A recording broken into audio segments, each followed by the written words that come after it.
सतगुरुदेव भगवान की। संतोष शब्द एक बड़ा महत्वपूर्ण हमारे परमार्थ के मार्ग में आता है।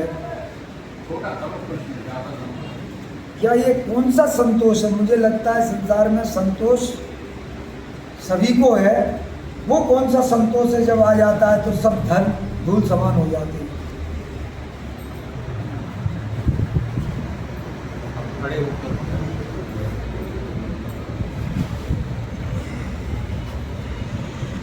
गौधन, गजधन, राजधन और रतन धन।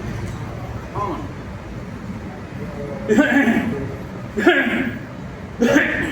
जब आवे संतोष धन,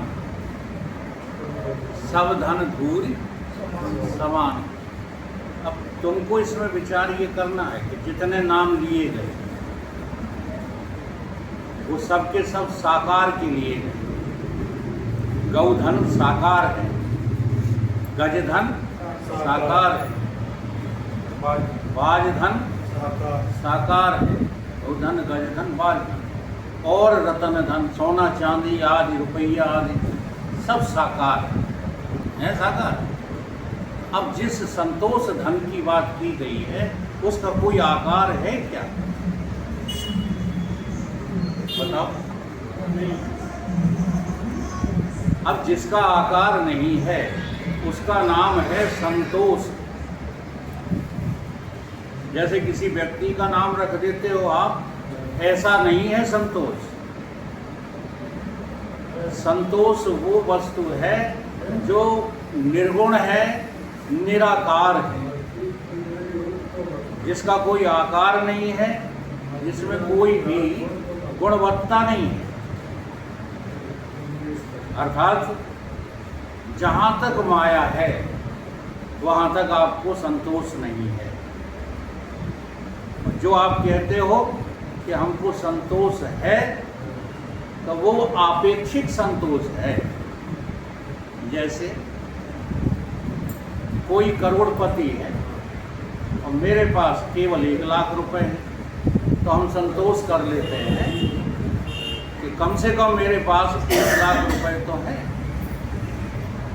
इसका नाम संतोष नहीं है। ये अपेक्षित संतोष तुम्हारे व्यवहार को तो चला सकता है लेकिन तुमको परम शांति प्रदान नहीं कर सकता।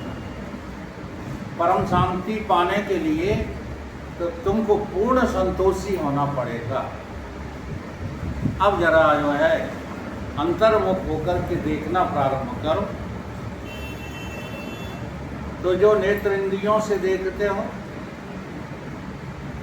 व्यवहार में जितना भी आकार देखते हो, नेत्र इंद्रियों से, ठीक?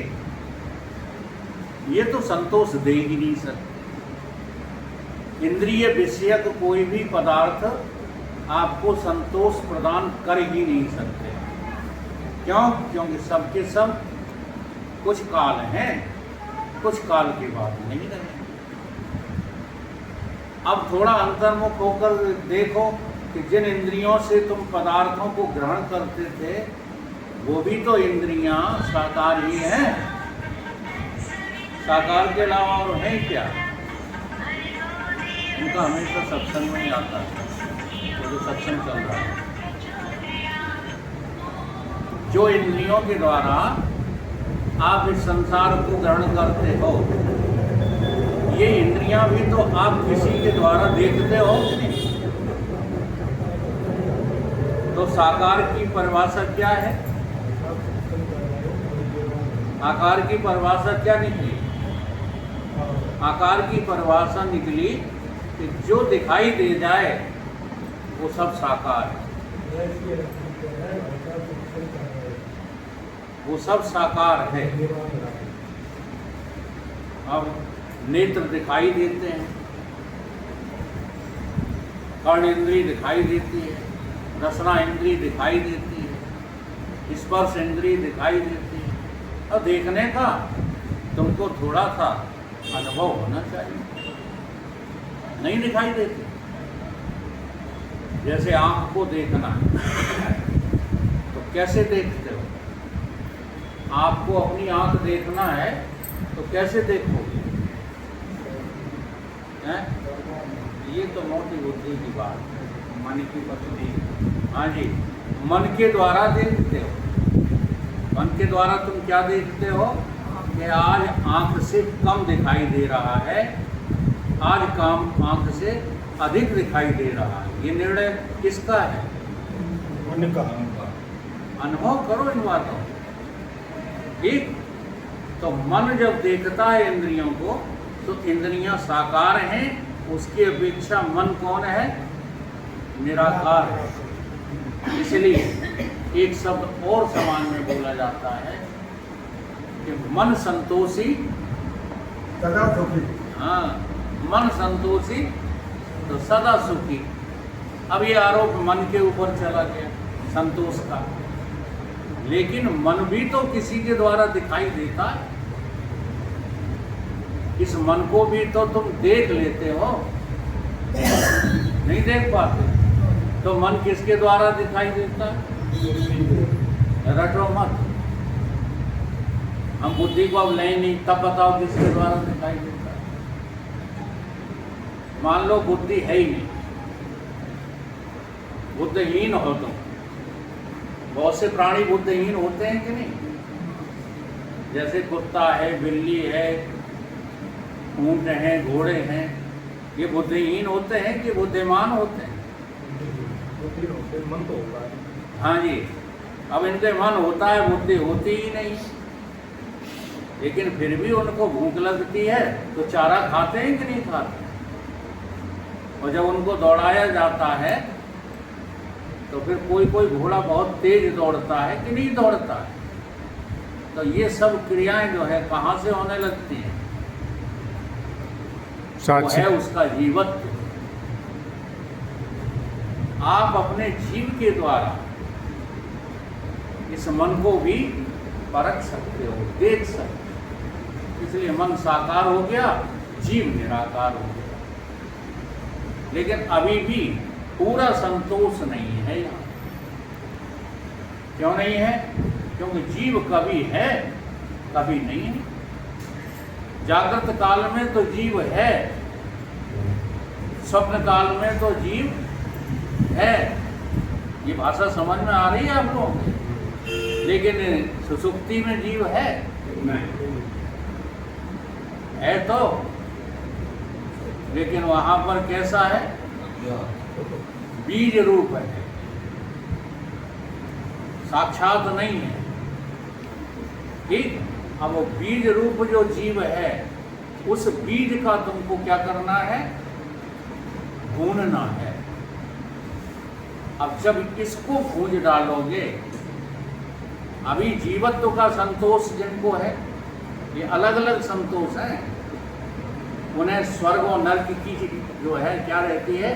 चिंता रहती है।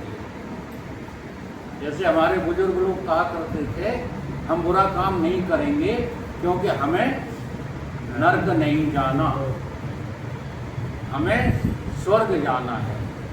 तो ये स्वर्ग में गमनागमन, नरक में गमनागमन किसका होता है? जीव का। ये जीव ही ट्रांसफरेबल है। इसलिए भगवान ने जीव को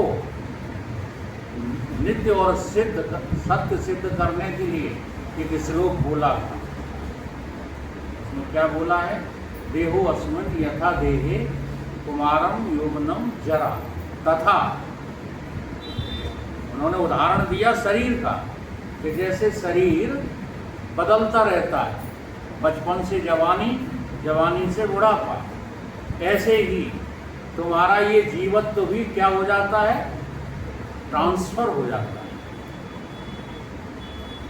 अभी अभी जो है वो उपनिषद का किसी ने वाक्य डाला, तो उसका अर्थ यही था हिंदी में कि जीव पहले से ही, जैसे एक कीड़ा,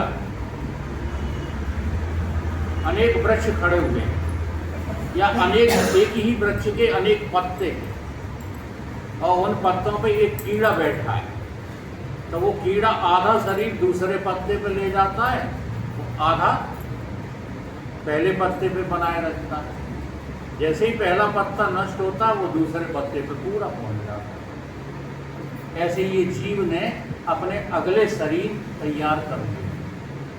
अनुभव करो भाई साहब, अगर ब्रह्मबोध से पहले मर गए तो अभी से आपने दूसरा शरीर तैयार कर रखा है। और उसकी पहचान बता दें, जिसकी निष्ठा जिस वस्तु पर अधिक है उसी वस्तु के अनुरूप तुम्हें शरीर मिलने वाला है। समझ रहे हो आप? तो और ज्यादा डिटेल कर, तुम्हारी जहां वासना है उसी वासना के अनुसार तुमको अगला शरीर मिलने वाला है। इसलिए सर्व वासनाओं का, सर्व कामनाओं का क्षय करना ही ब्रह्म ज्ञान है। ब्रह्म ज्ञान अलग से और कुछ नहीं। तो जब कुछ नहीं बचेगा तो फिर भी तुम्हें संतोष है, उसका नाम क्या है? ब्रह्म बोध। और ब्रह्म बोध ही परम संतोष है। ब्रह्म बोध से पहले कोई संतोष टिकने वाला। बोलिए सतगुरु।